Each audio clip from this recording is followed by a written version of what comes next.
you can find the note that's for sale, find a buyer for that note. And it's like wholesaling, you're wholesaling notes. Okay. You can actually go to the county website, can buy these lists from people. There's people who sell you the list of who's going into foreclosure already. Okay. Or you can go to the county website and say you look for a lender who the last name is Gonzalez, right? Okay. So if anybody comes up under Gonzalez, you can see it's not an institution. It's an owner finance, or it's somebody who's collecting a note or who's collecting those payments, right? Okay. You can send them a letter. Hey, are you willing to sell that note? That's probably the most complicated way to go about it. You can go to Paper Stack, which is a website. It's kind of like eBay. People who own notes, just list them on there, and you can find performing notes. You can find non-performing notes. In there, you're going to see the prices are in all rates. Maybe you could find something in 10 grand or so, but it'll climb up to 300,000. Welcome to Chai and Cabins, where we talk all things entrepreneurship.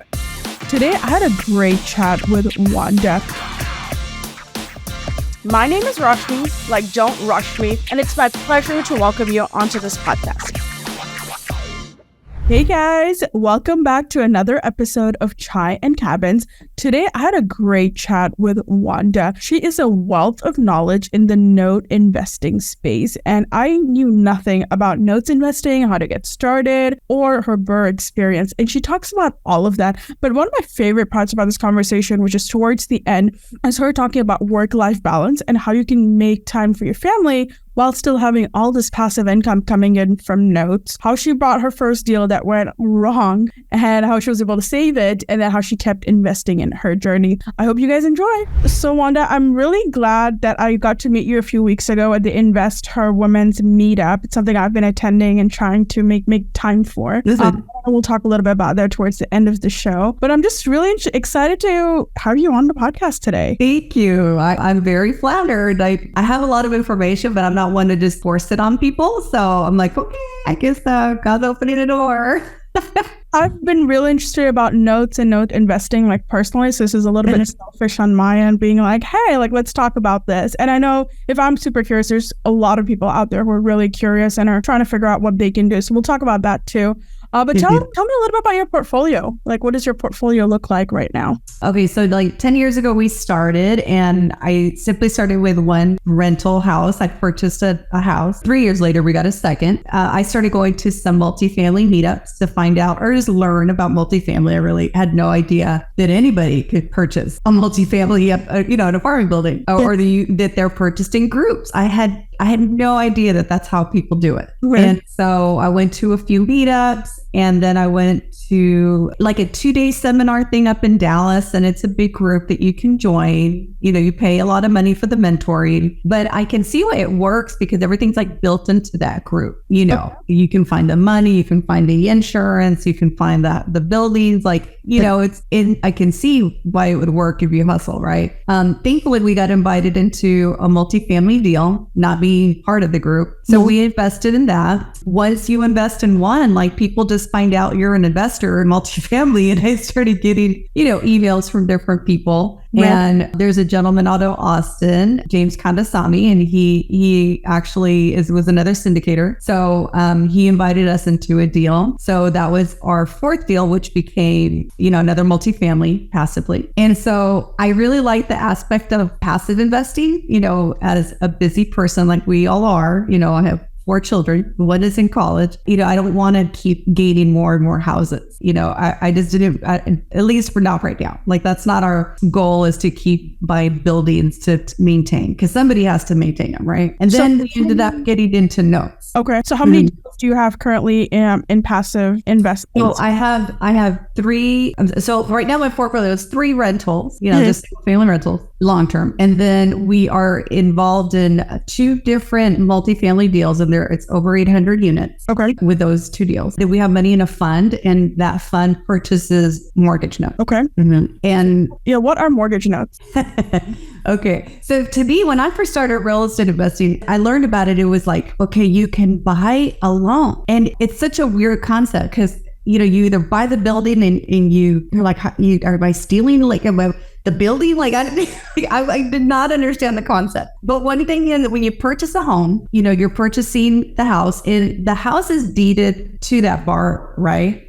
And then a note is created, and that note is the promise to the bank, like, hey, I'm going to pay you $300,000 over the course of 30 years. Right. So what I came to learn is that banks really make their money on the closing. They're not too concerned on 30 years of payment. Really? Okay. Because, closing costs, right? Like that's several $1,000s. So the more that they close, they're getting their money now. Yeah. So these loans get categorized with lenders, right? Whether it's a bank or just a mortgage lender, they get categorized whether they're performing or non-performing, or ones that run late, borrowers that tend to run late. So there's different categories of these loans. Well, after a while, they're making so many loans, the bank wants to get their cash back. Like their money's tied up in these loans, right? And so they will sell loans to investors. There you have a lot of hedge funds that purchase large quantities of notes. Like we're talking like millions worth at a time. And then you have smaller investor funds, which is where my money is, invested into a fund, and I actually work for that fund. So the fund that I'm involved with, we purchase non-performing.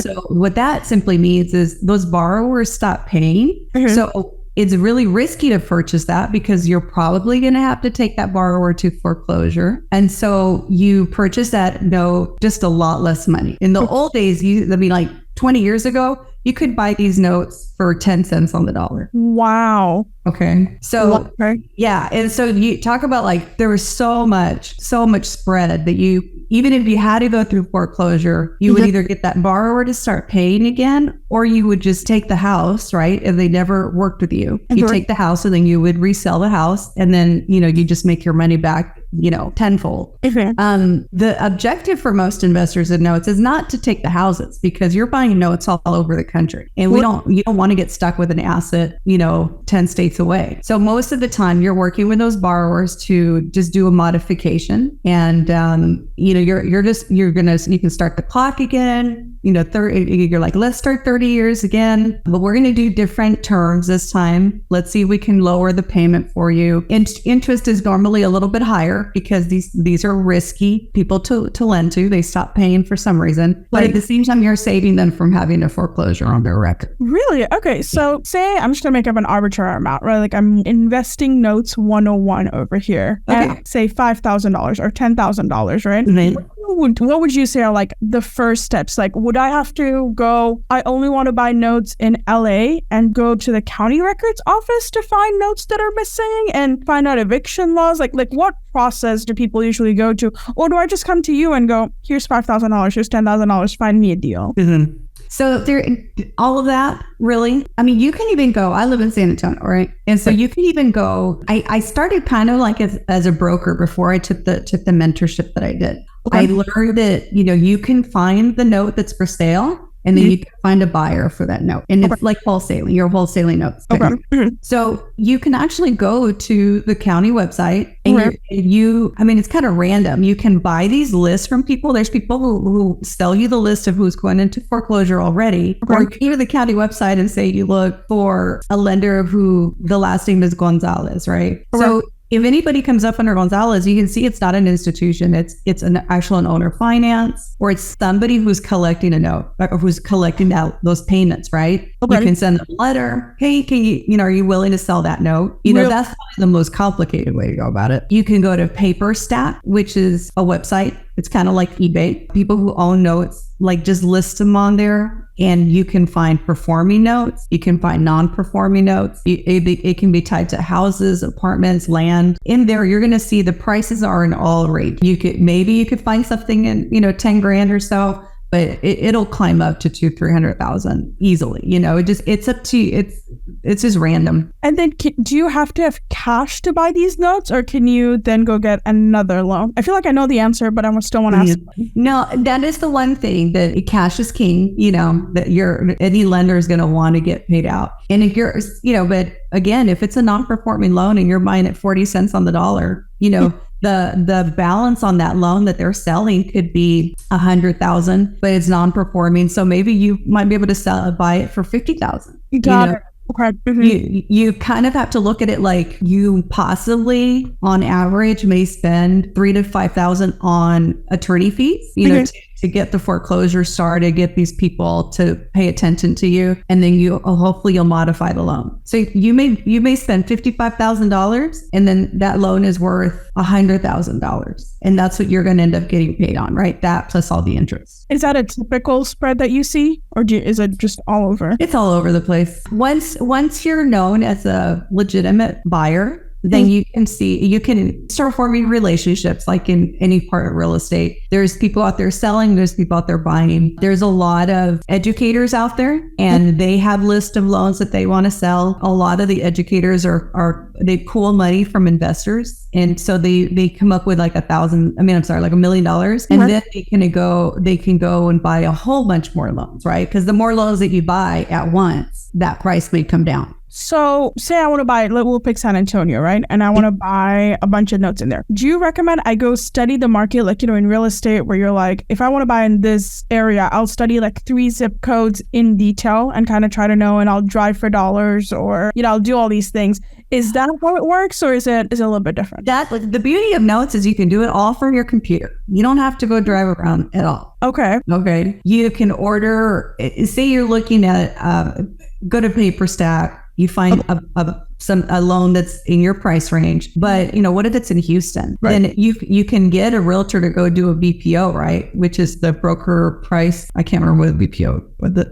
Is it just like when a realtor shows up and make sure the property is there? Yeah, they kind of give you a price on the what the outside looks like, kind of comps. They So they're giving you your price range, and then from there, it's smart to go to the county, see if there's any other liens on it. You want to look at the whole value of the whole property, right? And so you can buy loans that are in first position, or you can buy loans that are second position. There's like institutions out there that are selling the HELOCs that they've given out. Wow. Okay. Yeah. And then is there a set of paperwork? Like, say I find a note that I like, I want to buy it. Like, what does the next step look like? Do I just go on PaperStack and just give them my bank account details, and then I just... No, a lot of the sellers are going to want you to sign a non-disclosure agreement. Okay. And then you get on their list, and they send you, usually it's just an Excel sheet, send you like, however many loans are selling at that time. And it could be 5, it could be 20. And you might be able to go through them and decide like, I think this one looks pretty good. I want to purchase that one. And so once you purchase it in your entity, then you have to get a servicer, which is the servicer who sends the statements. It's the person who sends the 1098 at the end of the year, right? Okay.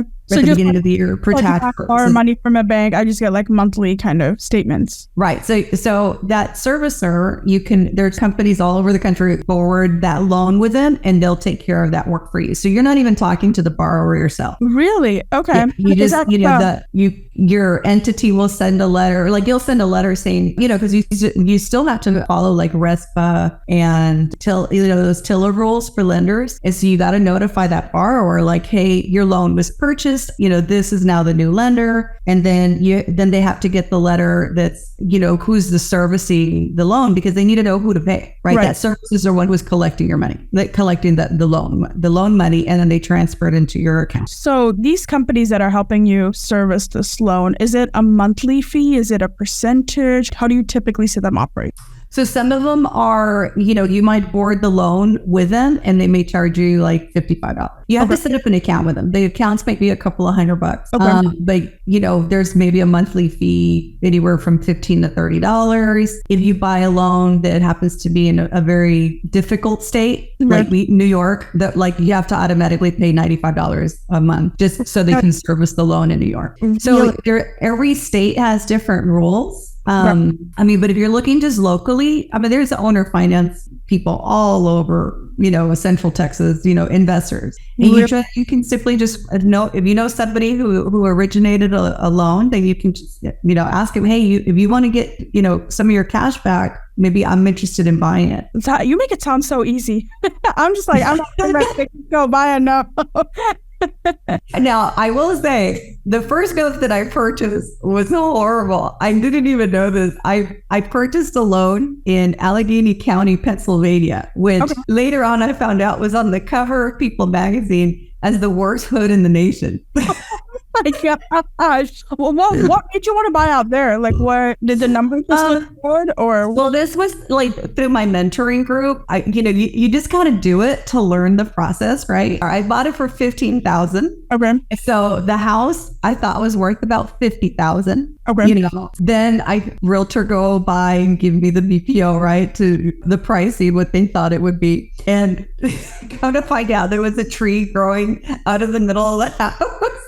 There was water in the basement. Like it was. The sad part was you could tell at one time that house was gorgeous. I mean, it was old. It was like 100-year-old house, beautiful architecture in it, and it broke my heart. And I mean, I could have rehabbed it from here, but I didn't have the know-how, and I wasn't planning to go to Pennsylvania to go check on it, But I ended up putting probably a couple of $1,000 on it, in attorney fees, contacting the borrower and letting them know, hey, like you haven't paid on this loan for 10 years, and so I now own it. We want to collect on it. So the guy needed to be subject to. He just gave me the house. Really? Okay, so this guy hadn't paid for 10 years, and the person who had the loan before you just never collected on. Like he just wrote it off as a bad debt on his books. Correct. So that tends to happen. It is hard, and there's some states that are changing those laws because some of these loans will get sold over and over and over, and nobody actually ever starts the process of foreclosure and getting these people to do something about it. Really? Why is that? Is that a law, or do people just not have time, or is it too expensive? So what tends to happen when you have these big pools of loans that are for sale, some of them will be fantastic. Like,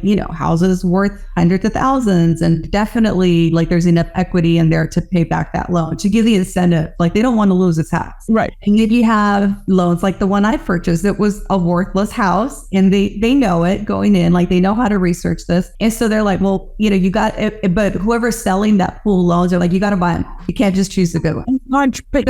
So sometimes a borrower, or an investor will get stuck with these really crappy loans, but you still try to go after them. I kind of look at them like lottery tickets. You never know which one's really going to be a really good one, and they could be. Now, in some cases, you could buy that loan, and say you bought it really cheap. The guy's been waiting to find, say the borrower has been waiting to find out, well, who do I pay? I haven't heard from anybody. Like the loan, I got 3 letters that told me the loan sold. Like they don't have a clue who to contact. You finally contact them, and before you know it, that borrower is like, you know what? I'm ready to refinance. So they refinance with another bank and just pay you off the entire balance on that loan that you purchased. So that can happen. Really? Okay. So going back into, say I want to buy this note, do I buy it through my LLC, or do I just put my own personal name and buy it? Well, I mean, it's probably a good idea to do it through your LLC, just to protect your assets. Okay. Mm-hmm. And then when you call the borrower and you're like, hey, it's a new, I'm guessing you get letters mailed out, because that's what I get. Like I'll get a letter saying, hey, your mortgage company has changed. Exactly. You bank account details, and then I have to go in and change the bank account details, right? Is that how it works? And then I haven't gotten called from anyone yet, but if I were to call the bank, then would I just give them, do you have an office line that they call? Do they call your personal number? Do you call them? How does that work? The borrower,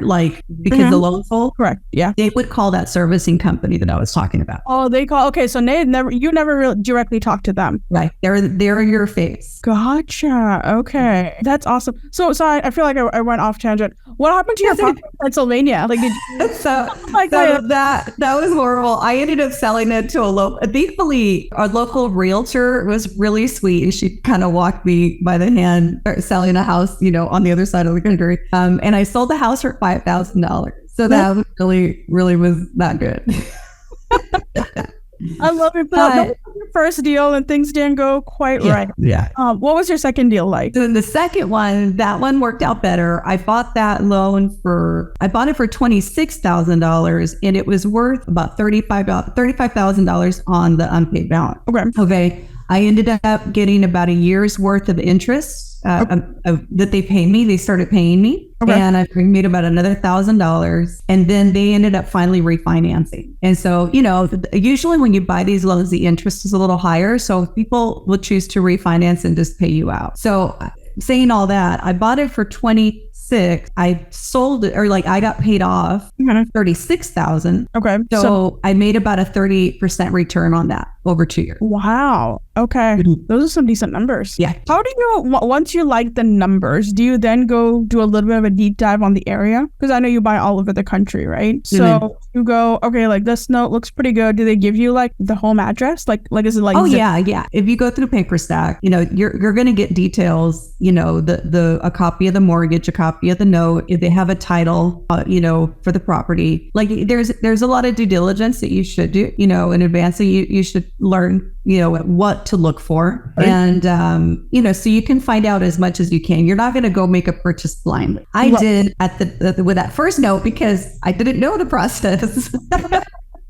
And then still stuff happens, with the fund that I work with, there's many times when the loan may end up getting wiped out because the borrower filed for bankruptcy. And so we were in second place. So, we get wiped out. The judge went ahead and stripped our lien. Like they allowed the first lien to stay, but they took ours away because we were in second position. Really? So you lost all that cash? Yeah. So that can happen, but there's, I would say loans are still, if you're doing your due diligence in advance, it's still pretty safe. I mean, I'm not too stressed about that. It doesn't happen very often. Okay. So, because I was more thinking this is more like a high stakes, but if you lose, you lose big. It's not like that. Again, if you're doing loans that are not performing, those are riskier, right? But you find loans that are performing all the time. The borrower has been paying great for the last, 12 months. Well, why would someone sell a loan like that? Usually because they just want to get their cash out and they want to reinvest in something else. Okay. And then have you ever sold any notes? No, not personally. Really? Okay. I haven't sold any of mine. Okay. So you like to keep kind of like the passive income coming in. You're like, I bought the note. And it's like, when you learn about gaining wealth, it's like you want as many pools of income coming in, right? Mm-hmm. And so you kind of look at that loan as that, like it's its own little business and you want it to be part of your asset list. Yeah. So now going back a little bit, I know you spoke about like due diligence. Do you have any tips, like for me, if I was looking on my first deal, in terms of what kind of number should I be looking for? What are maybe some red flags? And then how do I scope out the area? There's a lot to that. There's a lot of educators on YouTube now. And then there's also a lot of mentorship groups you can join that way as well. Because you have to, it's a list of things. You want to look at the value of the property. You want to look at what position the loan you have is in. You kind of want to know how much is owed on that first lien if you buy a second lien. Okay. So there's just a lot of little things to look at. Do you get any appraisals done on the property, or do you just do comps and you approximately know what it's worth? Yeah, usually that you can't do the appraisal because you don't have any access to the house, right? Like it's true. Okay. Yeah. It's not your house to do that. That's only if you're going to actually sell the house. This is selling the loan. Right. No. What happens if the inside of the house, they destroy it and you obviously can't look inside? How, I guess, how does that work? You can't do anything to the house unless you go through the entire foreclosure. Right. And a new deed is given saying you're the new owner of the house, right? Okay. So once that happens, you'd have to hire somebody to go in there to go in and then actually check out the property. Now you can always just turn around and sell it as is. Even if there's a first lien, you can sell it with subject to the first lien, right? If you're the one who's deeded that house. So there's companies that you can hire that are maybe a couple of thousand, and they'll either winterize the house or just get it boarded up so it doesn't become, a crack house or something. Or you can, get it, or you can go ahead and rehab it and then try to sell it at top dollar. Really? Okay. So you have multiple exit strategies. Mm-hmm. Okay. Do you find any specific strategy to be, I mean, obviously the most beneficial one is if they just keep paying the passive income to you, but do they prepayment penalties? Sometimes when you get a DS. No, most of these loans are, there's some sort of conventional loan, unless it's a HELOC or something. But most of those loans are all, prepayment penalty free. So they can either, pay you off, and which is great. You can go turn around and buy another loan. Gotcha. But you would lose the interest payments on those, right? Yeah. Okay. So is it, because that's something I would budget for, right? Every month I'm going to get, $50. Well, it's same thing like a house, an investment house, how it's kind of said, you're making your money on your purchase amount, right? So same thing on those notes. You want to try to buy them as low as possible. It's gotten very popular and a lot of investors have gotten into. So it's increased how much homes sell for. And so you got some lenders out there who are selling pools of loan and they want to sell them on par, which is like exactly what is on the balance. That's what they want to sell them for. And you're like, well, no, if they stop paying, then I'm for sure out the legal fee. Right. And then you have to go through the whole process of getting this house and selling it. And, so you may find those, but that's usually like the really big institution. Okay. So it's kind of like real estate. Like everybody seems to have gone crazy about it in the last 2 years. And so prices are like all yeah. Well, just over the course of I've been doing investing, the cost of houses as a flipper, like my first house was $75,000 that I got on a hard money loan. Tell us about that. I'm super curious. Okay. Or sorry, I got from a wholesaler. I didn't even know. I didn't even know I was buying a house from a wholesaler. Love the fact that you go just like all in. Like, absolutely. Well, that's all the Lord, man. He gives me peace somehow because I'm like, what? Okay, I'll give you $1,000. I'll sign this contract. And then, I talked to the guy later that night and he's like, okay, we have to close in 2 weeks. And I'm like, what? Like, I haven't even applied for a loan. And so I had to get a hard money loan for our first rental house. And so we were able to quickly, we closed in 2 weeks and the house is ours. In 2 weeks. Was it a hard money loan? Yes. Okay. I was like, wait, that's what I'm saying. I my first house, I had to do a hard money loan or I would have lost it. Yeah. Yeah. So then, and then we ended up refinancing that 90 days later into a conventional loan. And that's our first rental that was still in our portfolio. I love it. And then did you have to do any rehab to that property? Thankfully, it was a really cute, like early 80s property. And it pretty much like half the bathroom counters needed to be replaced. And that was it. So kind of, yeah. So I think it still had like a baby blue bathtub. Exactly how that house looks like. Yeah, exactly. But other than that, it was like actually pretty charming because it had that old style and it was pretty roomy. Yeah. And then on those, do you have a property management company like for long term? Do you self-manage? No, we self-manage. For the most part, we have found that, when you have to deal with a house, it may be like 2 weeks to a month that you're dealing with something. And then the rest of the year, it just flies by. Right. And then, my husband's kind of my handyman. If we have something he can go over and take care of, he will. And then, we just kind of manage them ourselves. Thankfully, we haven't. I will say the second rental we got, I was like, I don't want to fix anything. Like I want to buy it and rent it. So we bought it at the right time. That one was 120. And it had just been rehabbed by someone else. Okay. Yeah. So we got a tenant in there and that tenant's still in there. That we bought that house in 2016. Really? And they have just stayed there like the entire time. So in long-term rental management, because I don't have any long-terms, but I hear the key is to have tenants, of course, that stay all these years because your turnover is what costs you money. Like if people are moving in every 3 months, every 6 months. So any tips on how to find great tenants? Well, I honestly, we're just been so blessed with the tenants we've had. Currently, I'm kind of dealing with, we just got new tenants in one of our third rental. And we were kind of stressing out because they've been a little bit delinquent with the rent. With the agreement of I was trying to give them a break. It says they didn't have the most stellar credit. Mm-hmm. What I try to offer is usually they will give me 2 months rent up front plus the deposit. Okay. And if everything is going smoothly, I'll apply that second rent to like month 6. Okay. Right. That gives them an opportunity to come in and show that they're doing well. So that's a big chunk of money up front. Right. Mm-hmm. But most of the time, if they're serious, they'll come up with it because they realize, they need a place to stay. And in the houses, we try to give them clean, well-maintained, a good house, nice neighborhood. So this borrower has been late with giving me that big chunk up front, but she's only short like $300. Okay. Yeah. We're kind of being a little lenient. We're letting her give her like the real rent payment that has started a little late because we do realize in some cases, this economy, people are not making as much as they have been and or stuff's happening right now, inflation, everything. So we're going to give them a little bit longer order to catch up. We're in that position where we can, that we're not desperate. Like the mortgage that we're paying on it, they've paid enough to cover those mortgages for at least a couple of months. And we can do that. We have that flexibility. So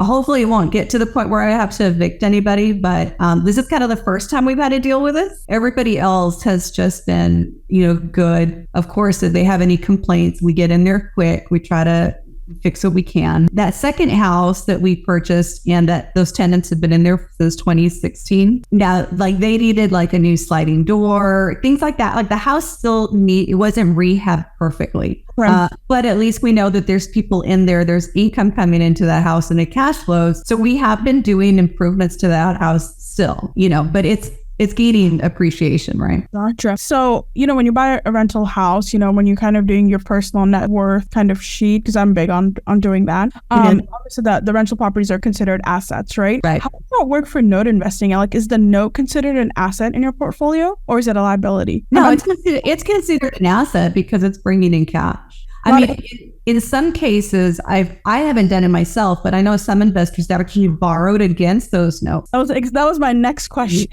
Yeah. Really? Okay. So that's something you can use as collateral to go out and get more cash for your deals. Exactly. And for like our own personal stuff, that last one we just refinance, right? So I'm looking for another note to buy right now. But I offset the interest I'm paying out on things versus the interest that my note is making. And so sometimes you're zeroing yourself out, right? Really? Okay. And didn't you get taxed on the interest payment that you get? Correct. Yeah. Okay. Yeah. So that servicer will give you your 1099 that you have to file. That has all the details on it. Mm-hmm. Gotcha. And then what about the gains on it? Is that taxed at like a self-employment tax or like on the loan? Like I know you get the interest payment when you get the balance paid back out. Yeah. What do you got to say? Yeah, I believe so because it's just straight interest. There's nothing you can write off on it other than, if you have an office and your office costs or whatever, right? Mm-hmm. Because you're not driving out to the property. You're not doing anything else.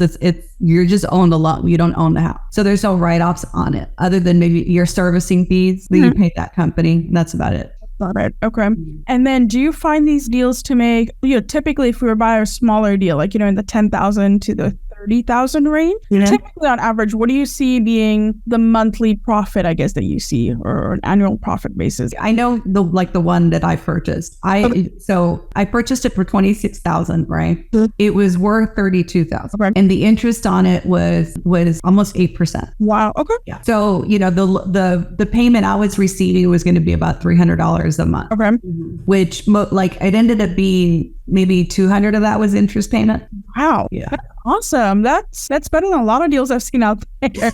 How long did it take you to find that deal? Well, that one, it was one of the ones that was coming out of our fund that I help run. And so that one, I was like, you know what? I'm going to buy that one for my portfolio. Really? And just kind of keep it there and then...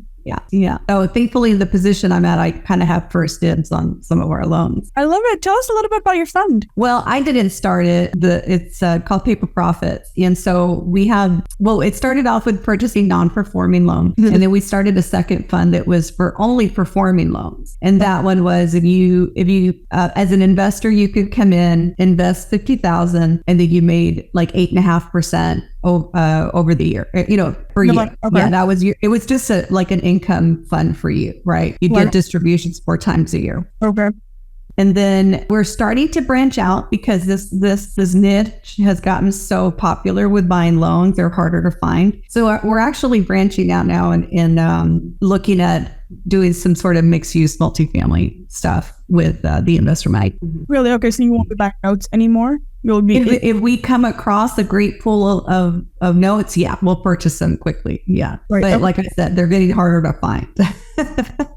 Do you find that if you talk to maybe local banks, they have loans they're looking to offload, or do you just need like a big amount of capital to be able to buy those? It's all about networking, and it's hard to find them willing to sell just 1 or 2 here or there from an institution. Okay, gotcha. Yeah, they're going to sell them like a whole stack of them at once. Really? Okay. Yeah, because they want to clear their books. If it's towards the end of the year, they just want to go ahead and write off those amounts and just clear the book. And so you're not going going to find one or two. That's why it's easier to do like owner finance stuff. Like even in like on Facebook groups and things like that, that are investor ones, like you could just post on there, hey, I'm looking to buy some notes. I have this much to deploy. Anybody wanting to sell a note? And owner finance people know what you're talking about. Like you're wanting to buy that loan. Really? Okay. And then how do you make sure they actually have that loan? Like any paperwork? Like, on Paper Stack, I think I would be more trustworthy. I'm like, well, they've done the background research. But if I'm in a Facebook group and somebody's like, yeah, I got to know, just wire me $26,000. Well, you're going to want to check what entity owns the note. Is it under their name or is it under an LLC? Then you want all that paperwork to say that, and then I would do the due diligence on looking up that LLC information, whose name is on it. That's all public record as well. Yeah. Or they can send you the letter from the state showing you that their name is on the LLC, right, and the EIN number and all that information. Are there any companies out there, like there's servicing companies, there's companies that buy and sell mortgage notes? Are there any companies that help you with the due diligence, or is that the part that you kind of do manually, or maybe with the VA? And then no, there is in this space. There is some very popular names that would help you choose. Like you can pay somebody to look at a note and $200-$300, and they can give you an opinion of whether it's a good one or not. Really? Okay. Yeah. I feel like I'm learning so much right now. I've heard about notes investing, and I was like, I don't understand. Like, how does that work? Yeah, it's just a stream of payments. There's people out there who will purchase lottery winnings. Say you win the lottery. Somebody wins the lottery and they want to get paid over the next 20 years. Like that's just a stream of payments, right? Well, that person may choose to go ahead and sell it for cash, and then that person buys that stream of payments. Oh, really? Yeah, like it. I know when I first was learning about this, I'm like, what? Like you can do this. Yeah, it's like your eyes open. You're like, anybody can buy an apartment building. Like it's just learning the what you got to learn. Yeah. How did you learn about note investing? I'm curious. Like, how did you first hear about it? And then I remember just so many podcasts that when you want to learn real estate, you start watching Bigger Pockets and you start hearing. I love Bigger Pockets because it is you hear so many stories. There's not just one way to do real estate. No one's going to have the same path, right? And so I remember just it just piqued my interest. I'm like, you can buy a loan, and I'm just like, oh yeah, like who wouldn't want to just be the bank? Like you don't have, it's just mailbox money. Right. And so that's when I think it was actually at the beginning of 2020 where I decided, I started really researching who did these mentorships, to teach you this stuff. And so I researched it and chose one. And I just really delved into it at the beginning of 2020. Well, so tell me, what was it like in like March to April, May of 2020 when like the world was shut down and then people were not paying? Like how was that in like the notes world? There were certain states that really implemented, like you have to leave them alone for 6 months, or 9 months, or what have you. And everybody was just patient. There were some states that had that implemented and some that did not. So you just waited patiently on some of those. And some people were like ready to do, like they wanted to make sure that they were okay. So they were ready to modify that loan. They were ready to start paying on that loan. It was all across the board. I didn't find that it was too painful. Okay, so you were okay, kind of waiting. And did you purchase? Was that your first year of purchasing a note in 2020? Was that the house in? Yes, that was my horror story. We all have those.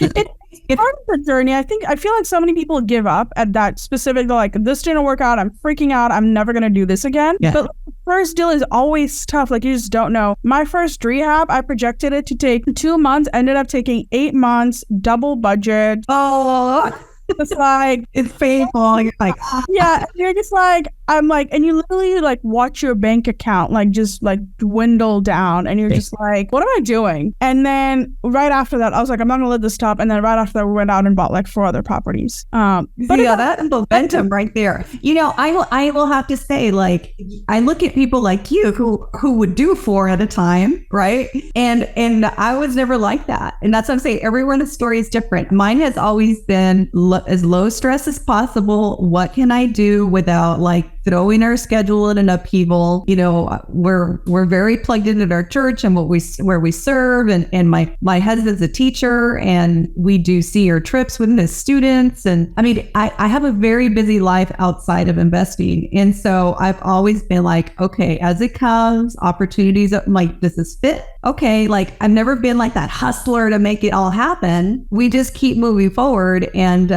thankfully, you know, this is one thing that really shocks me is that somehow or other, you're like, I'm never going to have money to invest again. And the next thing you know, you look at your bank account, you're like, oh, there's like $50K in there. We can put it into something, right? And you don't even know where it comes from, right? Like, it's just amazing. I love it. I absolutely agree. And I really want to touch on what you just said here, which is the lifestyle, right? Like, we're so busy hustling and like, I want to make all this money, I want to do all of these things, but like, who are you making that money for? Like, for me, it's for you. It's for your family, right? Like, I want to spend time with my husband. I want to go on trips. I want to enjoy life. And that's my work. So I love the fact that you said, like, I do this, but I ask myself, like, is this going to affect my time with my kids? Is this going to affect my church time? And if it is, then I'm not interested. Right.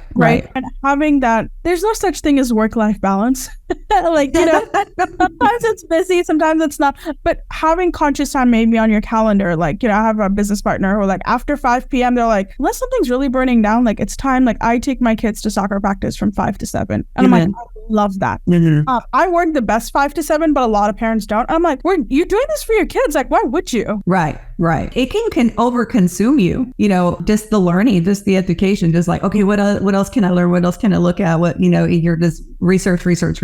But yeah, there's just a time when you have to just like put it away and you're like, no, like, you know, let's do a puzzle. Like, you know, like I've always said, I didn't want to wait till retirement till I had fun. And so we've always just kind of built our life around that. I never wanted to work for, I'd worked for corporate companies, right? I didn't want to stay in corporate because I was trading that time and for those benefits, and everyone's scared of losing those benefits. And it's like, let me tell you, there's life outside of benefits. Like, you get everything else, and praise God, he's always provided, but I've never lived in fear of not having the benefits.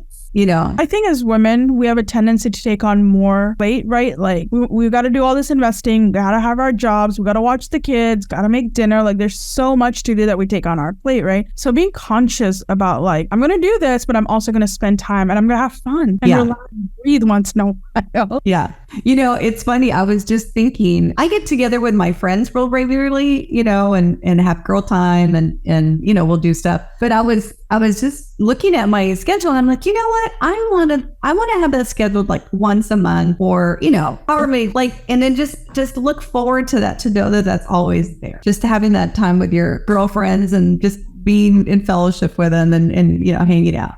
I love it. Making time on your calendar. Because I think it's so easy to overlook. It's still little things, but it's so easy to overlook. No, investing is great. Like, real estate is amazing. Like, you've got to make time and like enjoy. And I don't know about you, but I always come back refreshed and with new ideas when I hang out with people who inspire me, or like, you know, when I hang out with my husband and he just, you know, watching a movie on Netflix and I'm like, oh, that's a great idea. Like, I need to do that for real estate, you know? It's like, you get so many new ideas, which like I don't typically get on like my day-to-day work. Yeah.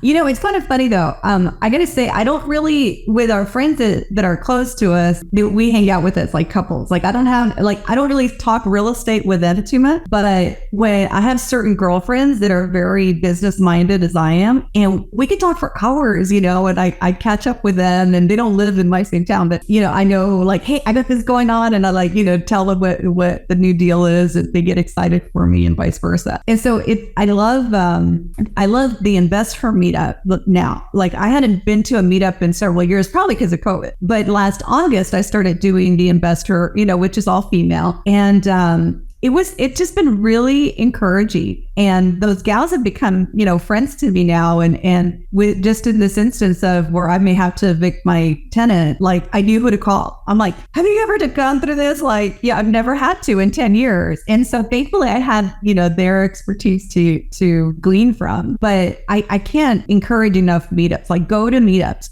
go meet other people who have your same interests. How did you find the meetup? I think that's a lot of questions for a new time. Like, you know, new investors? Like, where do I find these meetup groups? When I first found the meetup for multifamily, I went to Meetup app. I think it was kind of new, right? And it was like 6 or 7 years ago when it kind of got created. And I'm like, what is this Meetup thing? And I went to the website and I was like, oh, look, there's real estate one. There's one for multifamily. And that's how I found out about that one. I've been to some others that are technically real estate and they're open to anybody. But, some have been like just in bars and hanging out. And I'm like, it just wasn't very professional to me. So I don't go to those kind, but I periodically look on there and see what other ones are there. And so this one ended up being a really good fit for it. I love it. So I know apart from family, real estate, no investing, you also have a nonprofit. Tell me a little about that. Okay. So my nonprofit is called Fostering Memories. It is specifically to gift, foster, and adopt families a day of super fun for their family. Just a time to bond, a time to create new memories, a time to put devices down, and let's go out and do some excursions around town. And so we do try to focus on things that are maybe out of price range for families, such as renting a boat, going and doing zip lining, doing iFly. It's only been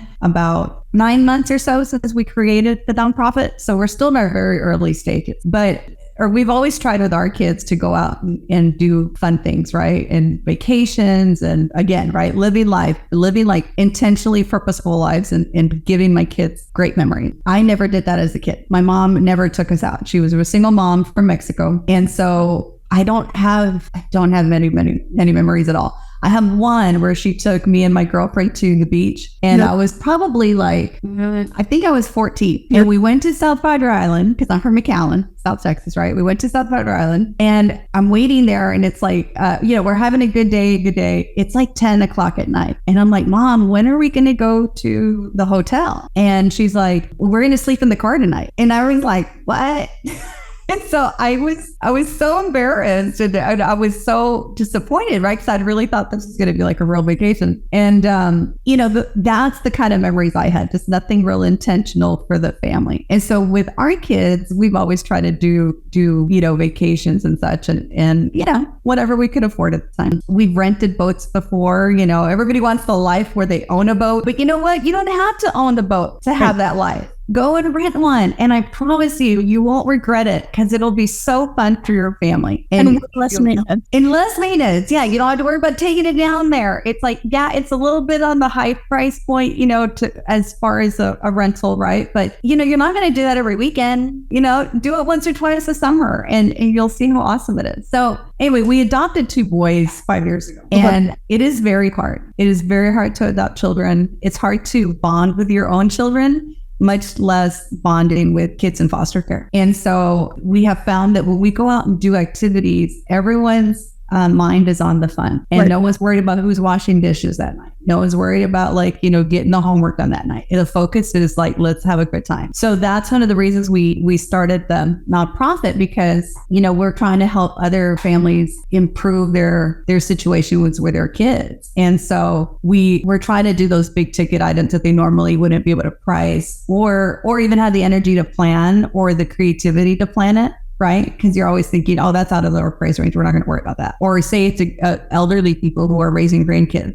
We have a couple of people like that at our church and we've taken them to iFly. Not the grandpa, but the little girl got to do iFly and he got to watch. I love it. So if somebody wanted to connect with you, maybe donate to the nonprofit, how should they reach out? So it's called Fostering Memories. We have our Facebook page, or you can email me, which is wanda@fosteringmemoriestx.com. And we'll put the links in the show notes. Okay. Yeah. Thank you. And it's actually the website's fosteringmemoriestx.com. Okay. Awesome. And if anyone wants to learn more about note investing in San Antonio, can they reach out to you? Yes, please. That's the one thing that's awesome about the real estate world. It's like everybody I've ever spoken to is ready to teach you everything they can, right? Yeah. It's such a great community. People are so willing and so open with their resources and their knowledge. Yeah. Yeah. I mean, there's enough for everybody. You'll never have to worry about that competition. I love it. Thanks for coming on, Wanda. I hope this was fun. I hope you enjoyed it. I can't believe an hour already passed by, Rashmi. it's so fun. Like, I just have so many great conversations, and I'm like, I learned so much. I'm going to look at this Paper Stack website after this. Like, I maybe take a look. You'll learn a lot from that, but there's so much out there education-wise. Yeah. There's a lot of mentors out there who are doing this. I love it. Thank you.